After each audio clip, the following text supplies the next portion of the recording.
এইটা খুব মজার প্রশ্ন। আমি কবে শিল্পী হিসেবে জনপ্রিয়তা পেয়েছি, ওই শিল্পীটা কেমন করে জানবে? আসলে আমি জানতাম না আর কি। হ্যাঁ, আপনি কথাটা বলেছেন। আমারও এক সময় সন্দেহ হতো যে ওরা জানে কি করে যে ও খুব নামকরা। এই প্রশ্নটা আমারও মনে হতো, কেননা আমি নিজেই তো জানতাম না। আমাকে যখন লন্ডনে প্রথম অফার দেয় ওখানে গান গাইতে যাওয়ার জন্যে, তখনও আমি ভাবতাম যে ওরা আমাকে এতটা জানলো কিভাবে। যাওয়ার পর যখন একটার পর একটা অনুষ্ঠানে ডাকছে, তখনও আমি জানি না আমি কি আসলে জনপ্রিয় কিনা। ব্যাপারটা হলো কি, দুই ধরনের মানুষ থাকে, দুই ধরনের শিল্পী হয়। এক ধরনের শিল্পী তার কাজেই শুধু নিমগ্ন থাকেন।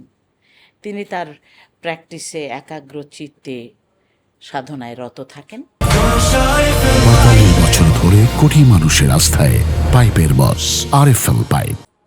তার কর্মক্ষেত্রেই তিনি কাজ করেই যান। তিনি পদক পাবেন কি পাবেন না সে কথার জন্য ভাবেন না, যেমন আমি ভাবিনি। ২১শে পদক যখন আমাকে দেয়া হলো, আমি সেদিনও নিজের কাছেই নিজে প্রশ্ন করছিলাম, এটা কি আমি পাওয়ার যোগ্য? এতকাল শুধু শুনতাম নাম আসে আর নাম কেটে যায়, তাতেই বা আমার কি এসে এসে গেছে? আমি তো আমার কাজ করেই গেছি। আমাকে কেউ বাদ দিল নাকি বাদ দিল না, সেই জন্য কখনো ব্যথিত থাকতাম না, কাজেই রত থাকতাম।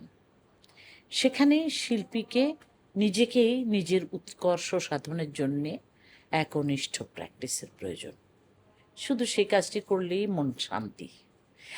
আর আরেক ধরনের শিল্পী আছেন যারা ভিউজ দেখেন, গুনেন, আমার কতগুলো গান সেল হলো, কতগুলো সিডি সেল হলো, ক্যাসেট সেল হলো।